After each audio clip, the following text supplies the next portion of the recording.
Oh no, a loop happened. I'm embarrassed. Hello, and welcome to the live stream live. It is me, Joshua Schubart, and I hope you are doing well on this wonderful April Fool's Day. It is Tuesday, April Fool's Day 2025, and I hope you haven't seen anything too upsetting or too silly today. As per usual, we're going to start out with what I'm watching, what I'm reading, what I'm feeling. Let's start off right away with what I'm feeling, and let's just talk about quickly Cory motherfucking Booker breaking the record for the filibuster. I don't know about you, everybody, but I love seeing that type of stuff. I'm a big nerd when it comes to the government, stuff like that, like people like protesting, people fighting. And I know that people have been upset with Cory, and that this is probably a large response to him getting yelled at by his constituency. But I loved to see it. It was incredible. It was an incredible marathon. A thing this long hasn't happened since the introduction of the Civil Rights Act, which is so fucking cool and incredible. Yeah, and just like feeding into that, I was heartened this afternoon. I was on TikTok and I happened upon like World Talk, or like, not America Talk, and there are a bunch of people from the EU specifically making videos for us Americans, saying that all of the protesting and all of the messaging and all the things that are happening here are being seen by the rest of the world, because the media censorship laws that exist in the EU, specifically in the UK, they don't have them really. So you're seeing everything there. And it was just them talking about how they see us and they hear us and they're proud of us and they see all the protests and all the stuff. So it made me feel a lot better, because every day feels like a fresh new hellish fuckscape. Yeah. I will say that, like I say every time, I do think it's going to be okay, just as long as we all stick together and we do things like Cory did. He's now a example of how you stand up and fight for what you believe in. A lot of people have been doing it recently, and it's been wonderful to see. It's upsetting that it took things like people losing rights, being deported, being tortured in airports, blah blah blah. The list goes on and on and on. But yeah, I'm happy to see it. What I'm watching is I watched the season finale of Severance finally. If you are not watching Severance, I don't know why you are not watching Severance. Go check it out. I've been beating this fucking drum for weeks and weeks and weeks. It is one of the best shows that I've seen in a long time. The way that it's written, the way that it's acted, shot, lit, all the me and my wife have so many theories. I love this show. It's a fantastic show. I'm about halfway through the season 2 of Foundation, which I like. I was speaking about it a couple weeks ago, and a person commented that it's very weird and convoluted in season 2. And while it may feel that way, and it might be the case for many, the books, they go far in the future as they progress, and when you're trying to tie together a bunch of epic timelines and people and cross them together and make it make sense, at times it can feel a little convoluted. I will tell you that it is pretty much like the books are, having read them, and I'm really enjoying it. It looks great. It's written great. It's the same. It's the same thing that I say about most Apple Plus stuff. It's well done, it's well made, it's well written, and no one knows about it because they don't advertise their shit. Speaking of Apple Plus, um, I have a new movie on Apple Plus as of Friday. So I'm going to advertise it a little bit because maybe you don't know about it, but now you do. It is called Doctor Doctor. I play a police officer in it who gets shot. It's not a secret. It's in the trailer. I'm going to play it for you now. So here is the trailer for Doctor Doctor, out now to rent or own on Apple Plus. Doc, I think I have acute vertigo from that tumble I took. Noted. What about my arm? Like, this feels like the epicenter of a 7.0 earthquake here. Mm-hmm. This lump in my throat. That's your Adam's apple.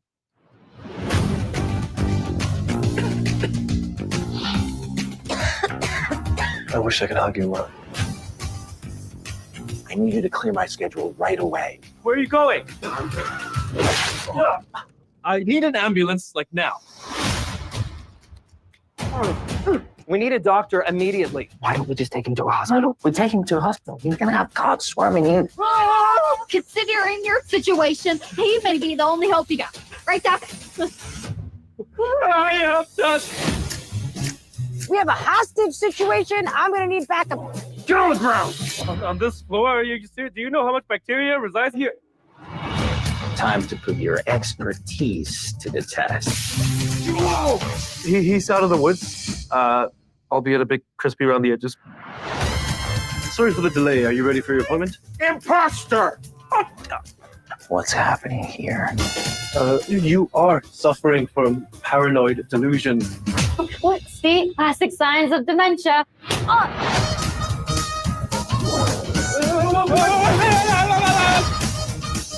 That is my clinic, and I demand to know what is going on in there immediately.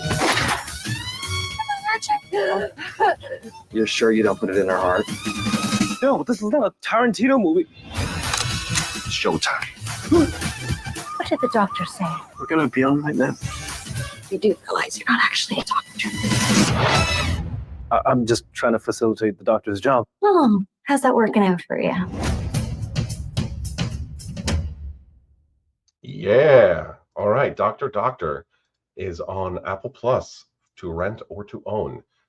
Please go rent or own it. It is an indie film that went through a ton of negotiations that we shot during the strikes on interim agreements. So we were very, very fortunate. We were one of the few movies up, and it's got a very funny cast and an amazing team worked on it. An amazing director. It was a great time. So go watch Doctor Doctor on Apple Plus. Apple Plus, advertise your TV shows and films. Thank you very much. And I think that's all I've been thinking, watching, feeling. I'm still reading the same book from the Dresden Files. So I'll get back to you when I get a new book. But I'm halfway through it now. I don't have a lot of time, everybody. I got kids. I got auditions. I gotta eat food. I gotta work out. I gotta keep up my high protein diet, and I have to take all my creatine. But I still have time to make my hair look nice. But I'm doing my best. As usual, we are live on Facebook, YouTube, Instagram, and TikTok. If you have any questions, if you have any comments, I will answer your questions, and I will respond to your comments. So will my guest, as long as they are not weird or hypersexual, like this one guy who keeps talking about my ass in the comment section of the Instagram chat. Stop it. Thanks for being here, but stop. All right. So let me introduce my guest. His name is Jay Cruz. I met him, I think it was about 4 years ago now, when I was looking for a place to put my TV show after. Many of you have seen it, and if you haven't, that's where it lives permanently on on IFT Network. He had a crazy idea 4 years ago to create a streaming service that is exclusively indie film and indie theater, that would be accessed, by everybody. It started off very small, and it's been growing and growing and growing and growing. And they're about to really hit their stride. I think they recently got onto Tubi, which is a big deal. Is it Tubi? I don't. I'll have him answer because I don't have it right in front of me. So anyway, so Jay is a really great guy, who has been working with a lot of indie creators for a very long time, and I know him to be an honest guy and a really interesting man. And with a huge heart, he is also a father. And I'm very happy to bring him up. Mr. Jay Cruz, hello. What's up, pal? What's up, buddy? Was it Tubi? It's Roku. Roku. Ah. So if anybody has a Roku device, so first of all, thank you. It's great to see you. It's great to see you too. Yeah, this is a huge opportunity for us, so I'm really grateful. But just to jump on that, it's Roku. If you have a Roku device with the Roku operating system, you go in the search menu, you plug in IFT, and you'll see our little logo, and you can download the app, and then you can just watch for free. We have a program of 12 hours of indie films and shows with the commercials in between the shows, nothing during, so you get to watch like a full program, and there's no interruption, so that's pretty cool. And so if you don't want to get the app right away, you can check us out on Roku to see what we're all about. And yeah, we're definitely in grow mode right now. That's great. So let's rewind. Let's go back to Jay Cruz. Where the hell are you from, and where'd you get started? All right, cool. So yeah, Jay Cruz, father of two, Brooklyn, New York. I'm in East New York. I am about to be 50 in June, so I'm super excited about the 50. That's the new 30, man. Yeah, baby. And I Yeah. feel great. Never been happier. There's been a migration into indie film now for a while, and I'm super excited about like what I think is gonna happen next, or what the possibilities are. I know you're super in tune to that kind of like the industry. You're so active and stuff, and really cued into some of the cyclical stuff that Well, happens. yeah, because it looks like, and like we were kind of speaking about this in the pre-show, that studios are not willing to take any risks anymore, and the indie sphere is where all the interesting shit, and it always has been, but now they buy it from the film festivals now more than ever. But yeah, and IFT is the first of its kind in America. Yeah, so if I'd love to tell everybody what IFT is and what we're doing, how we're different. Awesome. So IFT Network, IFT is Indie Film Theater. IFT Network TV.com is our streaming website. It's also where you can find the apps for both iOS and Android. We are totally dedicated to independent filmmakers and theater producers. Entirely open to submission. There's no cost up front for people who have really entertaining experiences. We never use the word content, so this is probably unless it's about marketing. So I always say films and shows because we don't make content in this community, we make films and shows. Right. And so in that, we're a revenue share platform. So we intend to share 50% of our monthly revenue. And to do that, we have to hit certain thresholds. We finally have an app, a platform really, that's stable. It's beautiful. It's user-friendly. There's no AI. There's no algorithm. It's totally safe. It's literally a space where you can just, it's a film festival in the palm of your hand. Yeah, so that's really interesting. Let's go back for one moment, specifically with the revenue share. It's a thing that no one else does. Because it's frankly the least profitable thing that you can do. And I'm not saying that in a bad way. Yeah, because most places when they option your movie or their TV show, they buy it from you and they own it, and then you get like 2% of your own thing, whereas you are splitting all the revenue with all the indie producers, which is, this is gonna sound like a weird question, but why, Jay? I've been in the space for 25 years. I've been Yeah. in off-Broadway theater. I've been in indie films. I used to have a minivan, so I've done more load-ins and load-outs than you can count on sets and stages. I've been in the space. The one thing I know, it's hard to ask an artist to become an entrepreneur. Right. And in this space, there's nothing cheap about art. And I've seen tens of thousands, if not hundreds of thousands of dollars sometimes invested into films and shows, and there's no return on investment strategy whatsoever. I get it.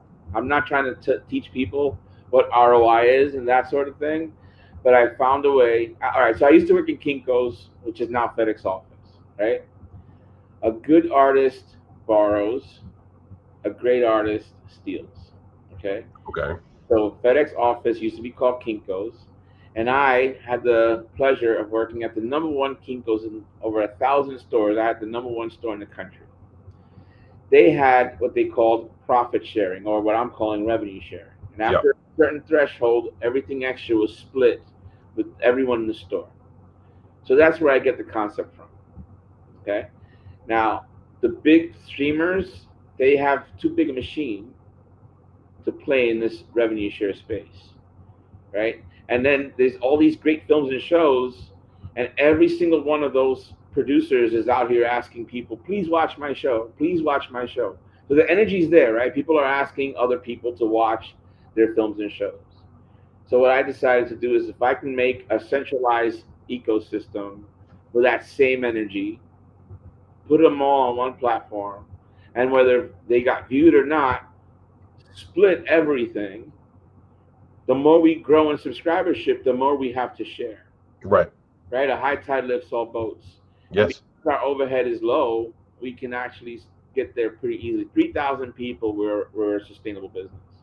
Yeah, which is crazy, because that's not usually, that's a low number, and it's really interesting because so why I'm asking is not to be like, what the fuck, Jay? Why are you trying to make a shit ton of money? It's a highlight, like, it's unusual, but it's good that it's unusual. It is a very indie approach to this whole thing. You know, like, it's a very disruptive, to use the term, thing to do in this classic structure, because, you know, like, we use the example of Netflix because they've hit the, like, highest tier, right? And they have certainly disrupted the industry, but at the expense of labor. They haven't really changed any fucking thing. They operate the same exact way as the major studios. They've just found a way to circumvent labor and pay less money. So yeah. And in return, so I want to add to that, because a lot of people don't realize this. We used to pay a fixed rate and get all the channels on one source, right? A cable box, right? Yep. We did away with the cable box, and now we're paying almost double what we used to pay for the cable box for these individual platforms. Yeah. And I said 2 years ago, so let's go back 4 years ago when we launched because 6 months before we launched, everybody launched, because Netflix had launched and they were winning. And so now everyone was home and everyone was like, no one's going to the movie theater. Netflix is killing it. We need to space. So then Disney launched, and then HBO, and then here we are, right? And then I literally said, we're going to have bundles. This is going to end up, we're all going to be in bundles. And then Google came out with their TV thing, and now all you look is bundles, right? You get Hulu with Disney and all these great bundles. And Soon you'll have M&A when some of these, and it's already happening. Some of them are buying, some of the big fish are buying, are eating up the smaller fish and getting all under one umbrella. But they only want to do the sure thing. Right. They have us just forking over tons and tons of money. And the worst thing is, like, everybody's like maybe mad about like the tariffs and inflation. I always ask when something goes up, it's like, did they make it better? Right. Did they make it? Where's the added value in the added expense? And to be quite frank, when I hear like they're gonna make American Psycho again, like that, are you making it better? I'm gonna have to go to the theater and watch this when Christian Bale, like, oh, that's a classic. Like, why do we need to do that? They're gonna remake Cujo. Like, I really think They're going to remake everything over and over again, brother. They're just going to do that. I'm excited. Today I learned that John Wick has a fifth and there's another spinoff and an animated series. I'm like, that's great. Yeah. But how many times are we going to hit the story? And again, these are all entertaining experiences and they're great. But there's so many other great stories to tell. And when Lionsgate like took a shit with the last movie that they did, so they have to do more John Wick. Otherwise they'll get eaten by like Warner Brothers or some shit. So like they're one of the last ones, dude, that are independent and that still press discs. who's So this? Lionsgate. Yeah, Lionsgate. Yeah, Lionsgate. I don't want to speak out of my pay grade, but I've been keeping an eye. And you're right; they are one of those bigger houses that is still indie. They still Yeah, and they are still trying to like not get eaten by like a larger conglomerate or whatever. I don't think they have the power to stay in that space. I don't think that the big guys are going to let the smaller guys live. I think they're going to get eaten up. I think that there's going to be the A24s forever because they just don't need to. The Neons are great. Right. There's a lot of upcoming production houses. I like Macro a lot. I think what they're doing at Macro is insane right now. But yeah, this is always an evolving space. That's why we love it, right? And we try to find. Yes, it is.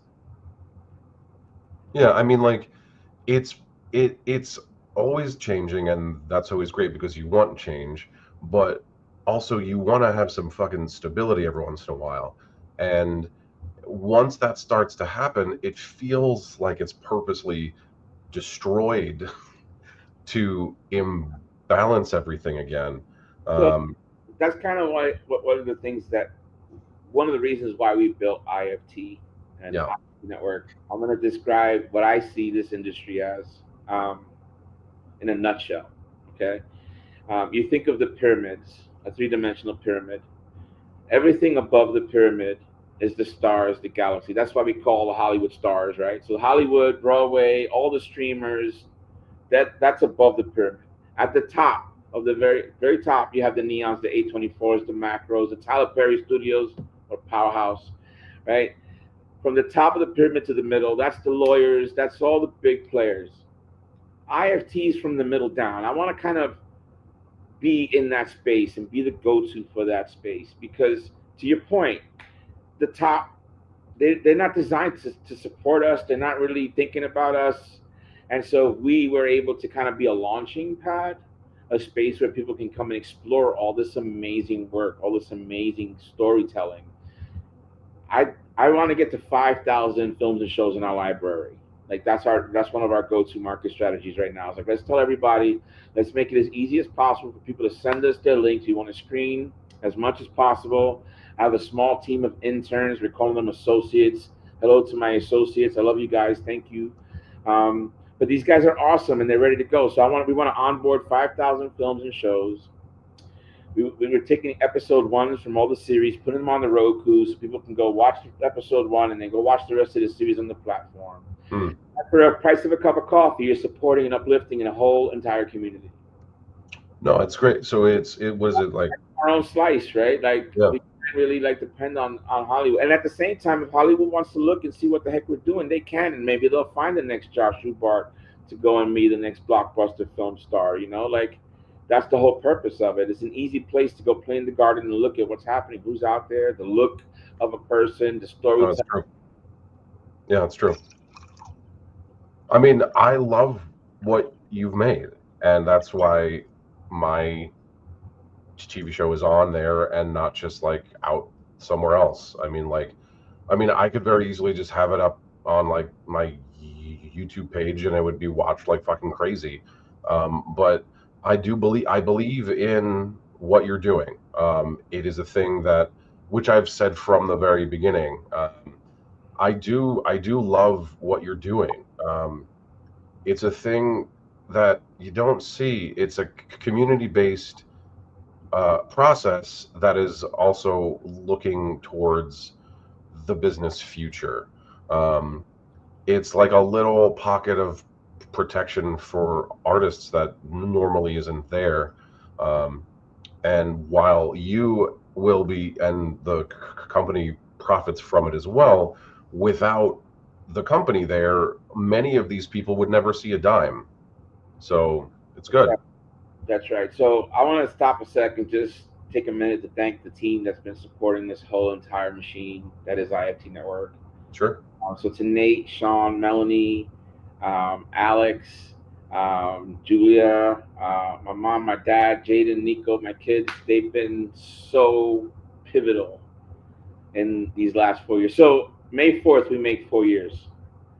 We'll be entering our 5th year, and I have a great team. We would not be here without the support of not just the community, but these superhumans that believe in what we've created, and they're in it every week. Right now, live, right now in a Zoom, there's a development space in our writing room. There's a meeting happening where independent writers getting their script read out loud for the first time, usually. And we have a small cast of volunteer actors with super talent that come in and create these characters and bring them to life. And we've been doing it for 4 years. That's a lot of IP when you talk about Hollywood interest, right? And Yep. the 24s, if they want to sign like a first look, I have no problem having a chat about that. But the idea that we have IP basically walking onto our front lawn and saying, "Here, can I read this?" And so we go, "Sure." And then with Nate and Sean being script coaches and leading the space and the talk back, and then that room becomes like a focus group. And so now this writer is learning where their script is really strong, where it might need some work, where it hits, how the emotion landed in certain things. It's a beautiful space. Super proud of this space. I wanted this space before the streamer, and let me tell you, I'm not a script development person. At least I wasn't when we did this. But Spirit has been, like I said, Spirit's been really good, and this is some crazy journey that I'm seeing things and they happen. That's great. I'll tell you a great story later about how we ended up in this apartment. But the idea that I wanted to be able to, I would sit in the film festivals and watch films and go, man, a little bit more development, and that would have been so much better. And so when I started the streaming journey, I'm like, is there any way we can do this? And I had Jennifer Plotsky, thank her, Jen. She's like, I know somebody, I can introduce you to Nate. And Nate and I tried on some plays. And he's like, yeah, I don't know, if you want to do this, I'll help you. Here we are 4 years later, some 200 scripts. 60 to 70% of these scripts go on and get produced from the producer, because now they have the confidence. They know what they got. They know where to fix it and make it stronger. Yeah. They go and, we're artists, so we're all a little bit insane. And so we get that look in our eye that we got to go make this thing. Oh, and yeah. they go make them. And that to me is beautiful. In this space, I always said in the beginning, I would love for one of these writers to get an option agreement. Josh, 2024, I had a young woman of color, mom, bring her, it was like a Snakes on a Plane piece. Okay.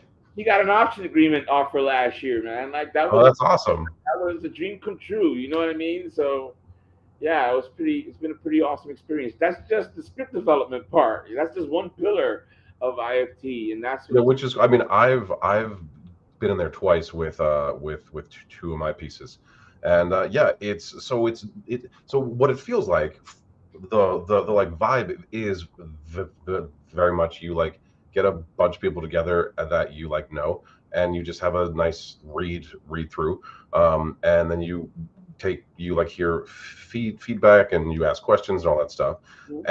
But it's nice to be. It feels better when it's in this type of space because it's in a professional space with professional folks. So it's more than just like your friend Steve like being like, I like your script, bro. It's fucking fun. Total strangers. Yeah, you get total feedback. Like Nate wrote me like 12 to 16 pages of really good feedback on one of my pilots. And it was very fucking useful and very helpful. On that, we tell everybody you can take all, some, or none of our Yeah. notes. Totally okay. You're the writer. You can do as you wish, but it's a valuable space. We give the recording of the Zoom to the writer private on YouTube, so they can watch it as many times as they want. Only they have the link, so they can refer, and then it includes the talk back at the end. So that's super value. Right now, we're doing it for free. Every Tuesday from now to August is already booked. That's crazy. I mean, you could charge like $10, like, and it would still be basically free. So at 3,000 monthly subscribers on the streaming platform at $5.99 a month, I'd be successfully funding that space every week. Oh wow, yeah. And sharing half of that with every film and show on the platform. Yeah, it's all part of the plan, right? It's all part of this. It's all one nacho. I'm Lex Luthor, the Joker, and Felonious Gru all mixed into one. Yeah, that's great. To the moon, Josh. Yeah. So you started in advertising, right? Like, I mean, you did work in a Kinko's, but you also worked for the newspaper, yeah? I worked at the Village Voice. I was in the production and marketing department, and then I went to AM New York. So I went from a national weekly free newspaper that was based on advertising dollars, and I went to a free daily that they give out in the train stations for free. We were putting 400,000 about 400,000 news at the beginning anyway, 400,000 newspapers a day. And I literally watched the death of 1,000 cuts, the newspaper industry, man. I saw the internet just go ninja on the damn whole thing. I lost my job due to layoff in 2012. So I'm a bit of a I don't know. I guess in Spanish you call it brujo. I guess you don't say witch for a man, but it's kind of like a witch. You're like a warlock. Yeah. So I had this feeling one morning, and I told my wife at the time, I'm either gonna get fired or promoted. I just had this thing come at me, and I'm like, I one of those things that I get, and I'm like, I'm gonna get fired or promoted. And she's like, what are you talking about? I'm like, I'm either gonna get fired or promoted tomorrow. I don't know. I got this feeling. 3 minutes later, I get a text from my boss at the time. He's like, I'll be there at 9 a.m. tomorrow. I'm like, this guy never changes his schedule. It's a newspaper. Everything's by the clock. Yeah. Every Thursday at 3, he's coming in at 9. Something's changed. So that morning on my way, I'm like, I still feel it. I'm either getting fired or promoted. So I'm out, get to work. He's standing by the door, and I got there. He's like, let's go to the conference room. And they laid us off. And I was like, I knew this was going to happen. I fucking knew it. And they took my job. Me and my team were 3 people. And I had to teach 12 people how to do the job of 3. I'm like, how does this economically sound? Yeah, that doesn't make any sense. Yeah. Why this is not working, because you guys don't know what the hell math, like simple math. How does this make sense? And the worst part was that in 2011, in a dying industry, my team and I have broke the revenue record for the newspaper. Yeah, So that's crazy. Biggest win ever, but they were like, oh, congrats, we're gonna cut you off. Yeah. I mean, like, yeah, it's nuts. Like just like everything, like papers and magazines and like everything that we used to interact with that was so tactile. Nothing's tactile anymore. I love getting ink, the newspaper ink, especially in color, because the Village Voice was color, AM New York was color. Normally you had like the Post, the Daily News, the Times. They're only like mostly black and white. But when you had the color, you had all kinds of like stuff happening on your hands. Yeah. That was a whole thing in the morning, you kind of went through it, you read and mind you, it was always yesterday's news. People always, never caught onto that. Like when you're reading today's paper, it's not today's news. You're reading yesterday's news. Yesterday's news, yeah. Yeah, now you're getting everything now, and that's really the big contrast. And like what that is not just like the ink; it's just the speed of it. Newspapers are slower; it's a different pace. Different pace, yeah. I mean, like, I miss the cartoons, if I'm being honest. Like, I used to like to read all about this stuff, but like the cartoons, there was like made you feel safe, right? Like, no matter what you read or what horrible thing was like happening, you would turn to a certain page and there'd be a bunch of cartoons there as like a palate cleanser. Um, we don't have fucking palate cleansers anymore either. Like we're just like fucked in the brain constantly. Always is way too fast, too much. The volume of stimulation is not. We're not designed for it, but we just have no choice at this point. Yeah, we're just here now. Yeah, We're just here. So how has that informed IFT, right? Like you are an unconventional founder of this type of thing, right? From a marketing newspaper landscape, working at a Kinko's and all the other stuff that you have done in your life, to enter this space as an unconventional founder, how has that helped and how has that hurt? Well, normally to take on an app of any kind, you need funding, right? And so in this day and age, everybody's super psyched about crypto or healthcare or financial technology, what they refer to as fintech. When you talk about entertainment apps in the world of Netflix, there was a report done by Carrie Putnam. Came out November 1st. It was an IndieWire. Carrie Putnam is from Sundance, formerly of Sundance. She worked with Nielsen, who does the ratings, and Parrot Analytics, who's a formidable data company. And they did this 170 some odd page report.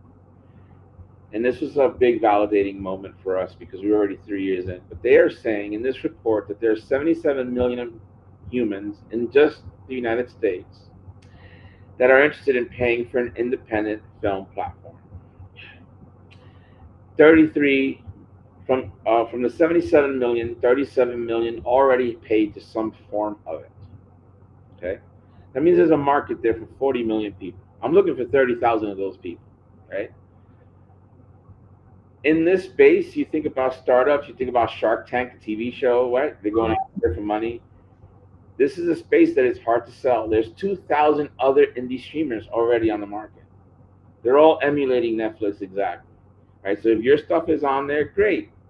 But you're asking people to pay one price for your experience only. Indie's not built for that. You don't have an audience that big. Not many of us do. And the hardest thing is, everyone's doing the same thing. Please go watch my film. Right. Watch my film. And so I'm sitting in a space where I'm a marketing genius, just underfunded. And I said, I think there's an energy here, because energy is everything. And I think there's an energy that if we teach, first of all, we have to create the platform. It's not cheap. This thing is expensive. Sure. And it's been around for 4 years, but it doesn't come close to making what it costs to run this company. Like we were still building out up until October last year. Like this thing has crashed several times. I had people next to me giving me the evil eye every day. This has not been an easy ride. But to anyone who's interested in starting any type of business, save up some fucking money, please. Yeah. Can we curse on here? Yeah, of course you can fucking curse on here. Oh, I can be myself. Yeah. Save fucking loot before you start any type of business, because especially art. There's nothing cheap about art. No, there isn't. And this is and I don't know how to write code. So I gotta find people to get exactly the app I wanted. I didn't want any type of algorithms or any of that extra science and data in there because we don't need it. Not yet anyway. Right. I have visions. So the app we have available today is nicknamed the Beta 2, right? The Beta 3, I already have it on paper. I have a beautiful human being from Chicago. I'd love to tell you that story. Her name is Dipali. She's helping us in designing the Beta 3. Now, everything in IFT Network is designed specifically for that bottom of the pyramid, for that community that's trying to build the audience that doesn't have 5,000 followers even, that really created something special, a really unique, fun experience that people will enjoy. I'm not a movie critic, dude. I'm not trying to be. If it's a good experience, it's probably going to make the platform. Yeah. You know? And when Makes sense. we started out doing the runtime business, that shit was a headache. I'm like, nah, this is not, we'll just split it amongst everyone. Every title gets a piece. The more we grow, the bigger the piece. That's it. And so I'll give you an example. So I did the math. 30,000 people paying IFT's subscription, supporting and uplifting a community. At the end of the year, at 5,000 films and shows on the platform, every film and show would make $200 a month for the year. For the year. That's only 30,000 people. That's $6. Yeah. The producer has to also be a subscriber because that'll help ensure us to grow, at least in the beginning. And so it's going to cost the producer $60 a year, but they're going to make 140. Normally, what would they make? $0. Right. So I have a job to educate a community in a space that, let's face it, it's a very predatory environment, man. Mm-hmm. There's a lot of people, even in the bigger echelons up, like you got all these distributors saying, oh yeah, we're going to put your film. They're not doing anything with your films and shows. They're just not. Who else is marketing your film? No one. We have a dedicated marketing division that we're putting out the movie posters and all, like we are trying to grow this platform, but we're also putting the films and shows first. We're putting that out. So if you look on our Twitter, like our whole Twitter is all films and shows from what's on the platform. So yeah, so it's you're not out to make anybody rich right now. No, it's to do the impossible task of having your indie stuff watched by people, which then can help you in other ways, and can help you monetarily in the future, just so that it's clear, right? Like it's not like you're not promising anybody like you're gonna make $1 million with your film on my platform right now. no, You are, yeah. no. And everyone who's been a part of this, I remember when we first met, I told you I had no idea what I'm doing. Remember that? Yeah. I'll be honest, I'm very transparent. I have no idea what I'm doing, and that's kind of been the ride. Like, all right, I'll tell you about this place. I'm in this place 2 years. This is a first floor, 2-bedroom with a yard. October 2022, I needed to move, and I'm like, I'm sorry, the second floors. I want to move to a first floor, 2-bedroom with a yard. Mm-hmm. I'm where I don't know how. I kept saying it to anyone who would listen. And in March 2023, we had the pleasure of moving into this first floor, 2-bedroom with a yard. I talked about the Polly from Chicago. A year ago, I was having a recurring dream of a woman, a different woman every time, but a woman was coming into my office. I don't have an office, but it was coming into my office with an iPad. Every time it was a different woman. So my dream was like, you're going to have a lead developer, and she's going to be female. Where do I find them? They're a needle in a haystack. It's mostly dudes in that space. Yeah. So I go on LinkedIn, I do lead developer search, and any female that would come up, I hit them with the same cold email. My name is, I'm doing this thing, I have no money, if you're interested to talk, hit me up. I maybe got through 18 different candidates over like 100 and some odd pages. That was in March. Okay. I had some yuck people around me, and I asked in April, I said, please get anyone who's not for me and my kids, get them away. And by June, I was free and clear, bro, and everything changed. The first week of June, I get a response to the LinkedIn. And it's this awesome young person named Stapali. She's a mom. She's a lead developer out of Chicago. And she's like, I'd like to learn more. That was in June. In August, we were both crying on the Zoom about how she was dreaming to always have a lead developer position. Mm. And I'm telling her about my dream that I just shared with you about this person walking into my office. Every time it's a different woman, but it was always a woman. And it's exactly this. And like, she's helping me write the next version of this app. Like, I asked for it. I don't know how. I don't know where, when, but things happen, bro. I can't explain it. Well, it's intention, right? Like it's Exactly. So I stopped questioning it, and I'm just like marching forward. I feel like Book of Eli. yeah, That's the best way to describe it. Like I need to get to California, man. That's man. I need to get to 3,000. I need to sell the first Roku ad. We're selling Roku ads just like we did at the newspaper, right? Yeah. Advertising supported.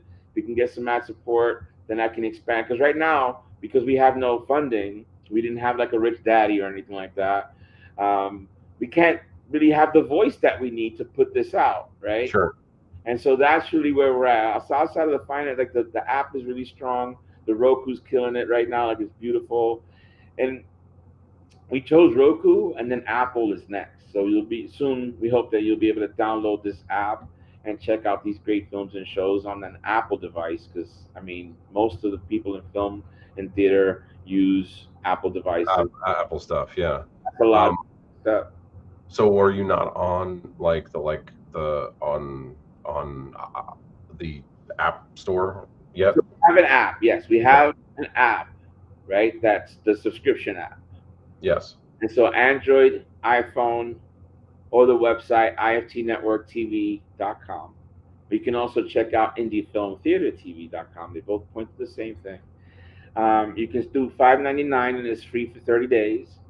Or you can pay $60 for the year. You get 2 months free on the back end, which is really cool. And then you get access to everything.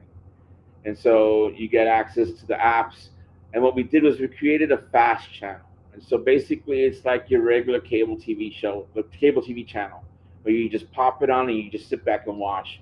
It's not on demand like the app. And we programmed 12 hours on a loop right now. And as we, start to curate more and add more commercials in between the programming, I think it's going to be an exciting time because, especially on Roku and Apple, like there's no other app like it doesn't. We make it look good. We have really good films and shows. Like I said, I'm an underfunded marketing genius. I won awards for this stuff. I know what I'm doing in space, man. I just like give me some money, baby. But it's really in that space. Like it's a really strong platform. I think indie producers, once they kind of get that first fear out of the way and they really take a good look at it, they're like, yeah, this is really cool. Like, yeah, you should support it. And it's that same energy. You want people to watch it. Here, they pay one price and they can watch everybody's stuff. Yeah. And there's some really cool features on the app where you can save like your favorite indie film. So tomorrow when you have that Netflix bug, like you don't know what to watch, and you end up watching the same shit you always watch, like I have a button that you just press it and it just starts playing your favorite shit. I stole that from Pandora's playlist style. Like, it's all a smart mesh of things that, so the same button, let's say you have your show, you're the indie producer and you have your show and now you're going to a pitch or you're in a space, like I just press one button, now that person's watching your stuff, dude. Like that's by design. And so it's about educating the community about how awesome IFT Network is as a resource, as an ecosystem. And as a community, we're planning a week-long festival of events. Yes. In June. And the main reason is we were going to do a traditional festival, and we started offering traditional festivals airtime on our Roku channel. So give us promote your festival, and in return, we want to be a presence at the festival. It doesn't cost you anything. It doesn't cost us anything. It's a good partnership. Makes your festival look super modern and techy because it's got this really cool app that's beneficial. And so we just partnered with JDIF, Julian Duluth International Film Festival. Hi, Susan. Thank you. Susan Guerrero is amazing. Huge advocate for indie filmmakers. They're out of Dubuque, Iowa. It's actually April 21st to the 27th. And, that's our audience. Everyone that goes to a film festival, that's our audience. So that was our market strategy. We can be in as many festivals, get as many people on the platform. When you're done with the festival run, where's your film and show going to go? Where are people going to watch it? Your YouTube? Not everybody's as awesome as Josh, who's been working hard for 4 years to build that audience. Not everybody has the time to do that, right? It's just life is life. So for those that don't have really the time or the investment to build that audience, this is a great option for them because we're building an audience for them and for all the other folks. Sure.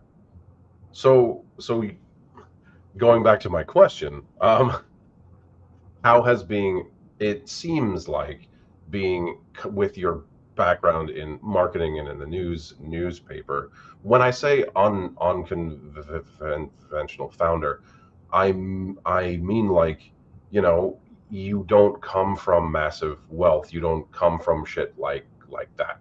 You are a working dude who has learned a lot, is hyper intelligent, and understands people. And from what I can see, is that your background allows you to adapt quickly and understand where the market is and where it could be, which I think is very important, is where it could be because not a lot of people have that bravery to do you know what I mean? Like, Yeah. you know, So I wish I felt like I do today. I wish I felt like this 3 years ago. yeah, but Here's- everybody wishes that shit. I had a marketing company when I talked about my layoff. That was in 2012, and so I literally needed to pivot. And being in newspapers, like there's no other newspaper to go to. My whole resume said newspaper. I had to go indie, so I started my own marketing company. And again, it was a bloody mess for the first 3 years, and then I finally got a groove. And then COVID, every small business was shut down. Oh, COVID, yeah. Hurrah! And then the guy who let COVID in the country is actually running the country again. But I digress. We had COVID. COVID shut my marketing business down times 1,000. There was no business doing shit. And so I was literally sitting there with my brains in my hands going, what do I do next? And then my friend passed away. My friend Tony White, Donald Anthony White. I didn't think he was going to come up today. Okay, I'm going to do this. All right. Thanksgiving 2019, he got hurt, got sick. December, we had a show, Greenlit Showcase. Nice. It was awesome. And that's an important show because it was 16 different shows over 19 days, 32 performances, 44 acting roles. So that was my first aha, because it was a community show. We had all these cast, all this crew, all inviting people. Almost every show was sold out. And I was like, aha. Tony wasn't there for that. Tony was stuck in Buffalo, hurt. And then January came, and on January 19th, he passed away. Now, the thing about Tony is Tony was an actor, a director. I'm not that. I'm an entrepreneur. I'm an artist. I'm a graphic designer. Everybody says I'm a pretty good actor, but I don't dare. I respect the game too much. But Tony and I were production partners, and Tony took care of everything on set and stage. I took care of everything off set and stage. Right. Okay. Last 15, 20 years, I've been working in this space, and so I already saw the potential. There's just no money in it, right? The Broadway, there's funders, but in this level, it's tricky. And then I saw the energy. I saw people putting their own money, and I saw Tony going through hoops to get funding to produce these shows. So when Tony left us, and then we're in COVID now, full blast, I see all these amazing human beings creating stuff. Yeah. And I'm going, where's this stuff going to go? And so IFT is indie film theater, but it's for Tony. And that's kind of the inspiration behind this. And I honestly think he's like behind me, just kind of like, go this way, go that way, watch out for that guy, that kind of shit. Because I can't even tell you the financial turmoil that we saw. Like, this thing has burned down 3 times, dude. Yeah. I have developers in Texas, but they're really not in Texas. I think they're in South Asia somewhere, Probably, yeah. So it's like, I always wanted to deal with people that, like, if you piss me off, I want to be able to drive to you and pop you on the nose. Like, I can't pop these guys on the nose. No, they're far away. Yeah, and so, like, we've had some, like, when I started this, I had a wife. They're not around anymore. Like, there's been things have changed drastically. There's a lot of change, and again, what can I say? What's meant to happen always does, right? And so I agree. I think we got our comeuppance. I think the version of me that got this business to where it was the builder. And now that it's built, I need to be the leader, and Sure. I need to educate the community on what this is. So that's why tonight's super dope. Thank you. And Yeah. I have a great team who now understands, like, okay, this thing's ready to go, so they're gonna get behind it. And we have a really awesome campaign. I think everyone who kind of really takes a good hard look at what we're doing says, "Oh yeah, this is really rad," and they usually get behind it. And like you've been around 4 years, pal, and I thank you for trusting me, and I know that there's a lot of love between us, and we support each other as best we can. I think that same energy, like, this is a niche community, but it's not niche small. It's niche specific. This is a monstrous, global, amazing community. And I think we need to recognize that power. I think we need to really recognize, I think we need to, like, raise the black on that and go, like, we need to stand on our own and go together is when we have a force. And I feel IFT can be a big part of that. Like, I mean, fundamentally, it never really changes. I will say from the like artist perspective, like, as I've grown up in the industry and I've gotten access to more and more places and I've done more and more things, like, now I'm very happy and extremely fortunate that I've built up enough of a resume that I am part of the TV Academy. So I pick who wins all the Emmy Awards and stuff, which is great. But I've been in for, I think, 3 or 4 years now. But we do mixers and events and things, and dude, even up high, like at the highest level, quote unquote, it's the same fucking energy from the creatives. It's like, hey, I made this thing, I really want people to see it. I'm very, very, very fortunate that my thing is on HBO or it's on Netflix or like anywhere, and that people can see my thing.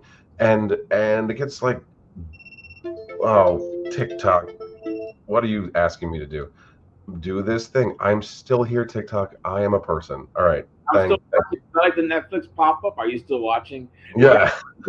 Are you still a person streaming? Yes, I am. But it gets like convoluted on the way up, right? Like when you're making a thing, the why of the thing never changes from when you're making your first short to when you're making like a multi-million-dollar per episode TV show. It's the same shit.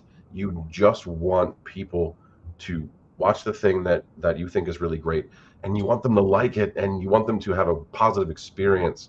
And all of us started in the indie circuit, in the film festival world, where it was only us. We were the ones going. We would make it, and the other people would make stuff, and then we'd go there, and we'd all be like, "That was cool. How did you do this shot, or this shot is that special effects?" So, but there are, like you said, there's a whole community of not people who make films that really enjoy the indie scene, because there are indie movie theaters and art houses and groups and just shit like that has always existed and will continue to exist, which is why I believed in this from the beginning, and I still do. And I think it's important to have this type of community space where people can go watch all types of shit. Yep. It's not curated to the point where it's like here's the Jason Statham area and this is the Tom Cruise area. I don't have a Taylor Sheridan watch list. Yeah, like, that's awesome, by the way. It is awesome, but like Tyler started small. Yep. and then he fucking exploded into what he is now. Yep. So, but that's Water was an indie film, baby. yeah, Yep. but that's how it goes. Yep. And like we were saying in the beginning, to like kind of make it like a full circle moment here, Mhm. is that that's how it's going to be again, because with major studios not willing to take any risks, like AI is gonna fuck it all up too. I don't know about that. I think there's going to be a flood. I think it's not there yet, but I think there's going to be some people who really understand how to play in that space and are going to really show us what it's capable of. So do I, but nobody is gonna only want to watch AI generated TV and film. Never that. So, and in the indie space, because AI is so expensive, like, and it's always going to be like there's like access to the shit that we have access to now is nothing compared to how much it costs to actually do something that is truly, well, right now nothing is truly generative because it's not alive, so it's just, you know, but to have access to a thing that can like render shit like in on Real Engine 5 and all that stuff, it's cost prohibitive. So Well, so I use Unreal. sure, I know how to use Unreal in 2022. I don't use it often because it's a monster of a program, but it's free. yeah, it's free. So I think those tools being available is great. I think some of the things you're about to experience in the AI space is going to be surreal. Um, I think the powerhouse AI is not publicly accessible, but those guys who do have the budget, like the bigger directors who aren't, weird about it, I think they're going to create some really amazing experiences. I think so too. This is just the beginning. We can get into augmented reality. Like one of the things out. So right now the beta 2 is out. The beta 3 is under construction. The beta 4. How about you go to an off-Broadway show and there's a bar, and then you have the app, and now you're scanning like a personalized note for you that you can only get through the app in this augmented reality space. Sure. That's to me what's next. Those are great experiences. Those immersive experiences. That's all down the pipeline, man. It's inevitable, Yeah, And that's true. it's about trying to figure out how can we play in that space at all. It's true. All right, brother. It's been over an hour. It has gone very fast, but it is 9:02. It's wild. It's crazy. We don't have to stop, but I like to check in when it's an hour. All right, cool. Yeah. So, I would love to see, like, everyone's getting into VR pretty heavily now. I would love to see, like not everybody can afford to go to a show or to a Broadway show. What if there was a way that you could watch a show from home in your VR headset, like you were there, like it was live? That would be interesting too. So I have, I won't say who they are, but I have a meeting on the 14th with a pretty powerful Broadway production team, and we're going to start talking about those types of things. That's cool. Yeah, I think those are the things. Like even now, like we have a couple of live performance on the platform, live theater performances. You look at what National Theater's doing. They started doing it during COVID. I think some of those, like I watched Frankenstein. Oh yeah, that was great. It was incredible. Yeah. I mean, they made the stage rain and they had grass. I was like, this is some of the most beautiful. Yeah, you can do some crazy shit now. It's amazing. Yeah. And so I'm like, you need to bring that to the home. They need to bring that to the home. Like you can do some really cool stuff. Education-wise, cultural-wise alone, right? To bring in these arts into places that normally don't have access. On that aspect alone, you can make change big time Right. and show people the opportunities and the possibilities of storytelling and how you can tell stories in different ways. I think, yeah, we need, and then live, there's nothing better than live performance. I like movies and films, I love them, but a live performance is like the greatest. When that person is giving me that energy, that is awesome. So I think we need more of that. I agree. I mean, yeah, more access to live theater is so important. Just because you can see things in that type of space that aren't allowed to on TV and film. Yeah. Like just the people speaking about ideas and concepts and things of that nature. I mean, it's been happening since the beginning of time. I mean, just live performance. Yeah. Um, Open mic, poetry, all of it. yeah, rap, everything. It's a space of ideas versus a space of commerce, right? So, and it's important, and we need it, and more people need access to it. So it's good. It's good time, and you're offering that as well, which is great. Doing the best we It's can. great. It's a crowded space, but I'm an artist, entrepreneur. I totally know the pain of having to ask an artist to be an entrepreneur and a marketing genius overnight. I've been saying that for the longest because it's true. A lot of the folks in our space don't want to deal with the business side of it, and that's totally okay. We think we've created a space where they can come and, no matter where they are on their journey, they can knock on the door at IFT, and we might have some form of help, solution, connection. We can pretty much help you move forward no matter where you are on the journey. And I think that's what we set out to do from the beginning. We're not swimming in it like Uncle Scrooge, at least not yet. But one of the big rewards in this space, dude, all the people that we have helped, like Steve, this guy Steve brings in this film called Static Cling, May 2022. We read it. It's a short comedy. Those are tough.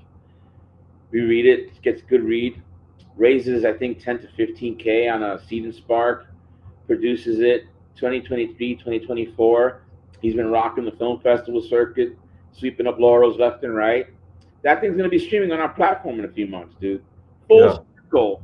That I can't wait to have that thing on IFT Network, dude, because that is literally the full ecosystem. Well, that's great. That's dope. Yeah, I think we've done that a few times, but Steve is the one standout that I can actually measure like all the different sequences and stuff, and it's like it's right there, proof. That's awesome.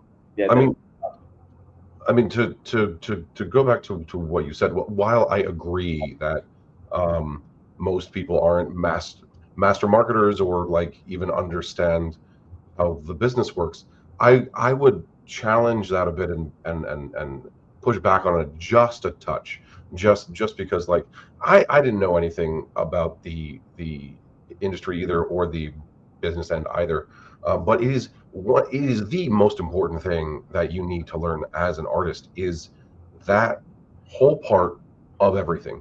Just a little bit of knowledge, a little bit of marketing knowledge, a little bit of anything, because when you come together with a person like you, Jay, and you have a platform, the best way to work with anyone is to also have your own shit ready and operating, right? So you hit it from both sides, and that's how you have to operate. You know, like as an actor, like if you don't do anything and you have an agent, right? Your agent takes 10% of your money, which means that they do 10% of the 100% of the work, and then you do 90% of the 100% of the work, and that includes everything. That includes your performance and your audition and your marketing and your networking and blah blah blah blah blah and all that shit right down the line. But that's applicable to every aspect of everything, right? Like you have to bring a thing to a person, and then they have to go, oh, that's cool, I like that thing, and then you have to keep being like, yeah, and then I can do this thing and this thing and this thing and this thing and this thing and this thing and this thing, and this is how we help each other. So only having that knowledge only makes you and your product more marketable, So I highly recommend learning. So here I sit in a particular seat, right? I talk to a lot of producers on different stages of their own journey. First, I will say you are cut from a different cloth. You understood that marketing was super important. I like to refer to marketing as getting butts in seats. That's Sure. what it's all about. Doesn't matter where the seat is, as long as there's people in it. Most, and we're going to call them producers, they're artists, but at this phase, when they're raising money, talking about budget, that's producer hat. Hmm. So most folks that when they're ready in their producer hat and they're wearing it, okay, how much is the film going to cost? The film's going to cost X. Great. How much did you put for marketing? Huh? They haven't thought about it. They're not budgeting for it. And for me, that's a huge, huge mistake because, again, if you're thinking entrepreneurial brain, you're saying, okay, you're going to put in 10, 20, 50, $100,000 into this project. Great. How do you recoup that? How do you get people to watch your film? Forget recoupment. Forget that for a second. How do you just tell people about your show, your film? And there is where the dilemma lies in this artist entrepreneurial kind of switching because a lot of folks they're not thinking that far ahead. They haven't thought about it.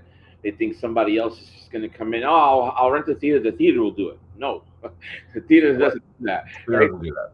Yeah. So that there's a whole let's call it a learning curve for that. And I think having those like we offer consultations for free just to have those types of wake up call conversations. It's like I had a guy call me up early November. He's like, yeah, I'm thinking about doing the show to showcase.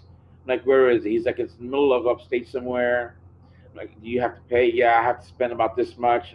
And you got costumes? Yeah, we got to pay for costumes. You got to pay for your actors? Yeah, how many actors? Okay, 3, 4, 5 actors. Okay.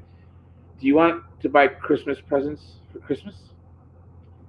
Because if you do, you shouldn't do this production. That's simple, right? It's literally you're a human being. Do you want presents under your tree for Christmas or not?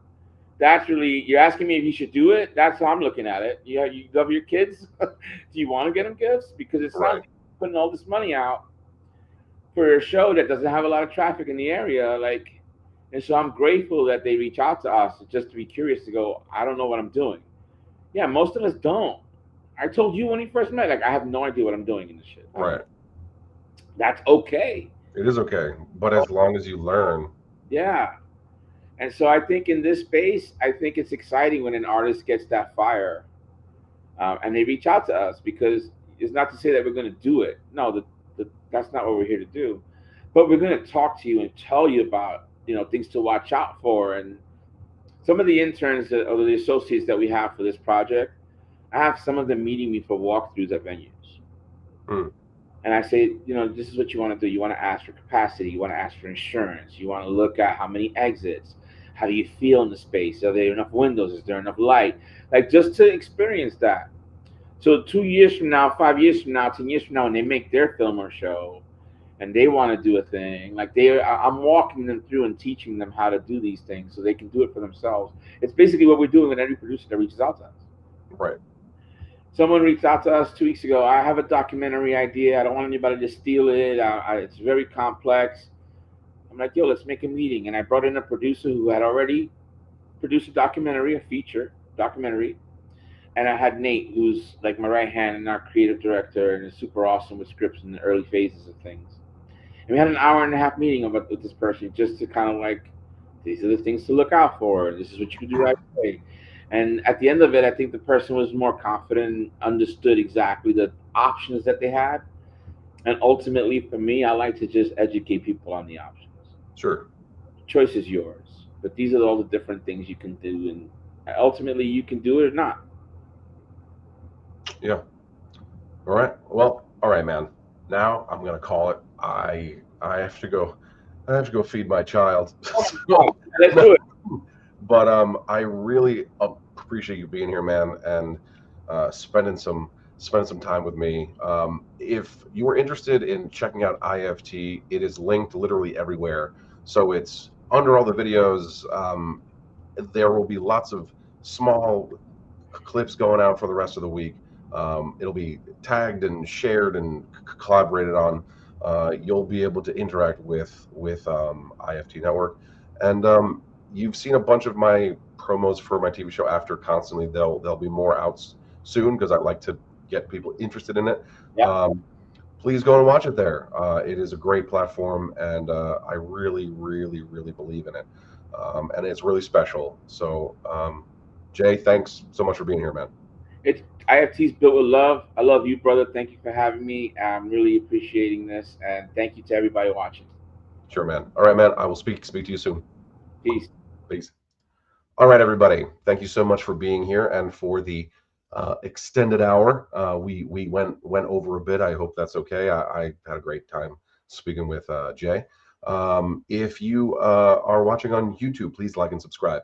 If you're watching on anywhere else, thank you for being here. And if you're watching on TikTok, it's cool to see you. I'm still kind of newish here, but I appreciate you having me. And until next week, this has been the live stream live, and I love you. Good night.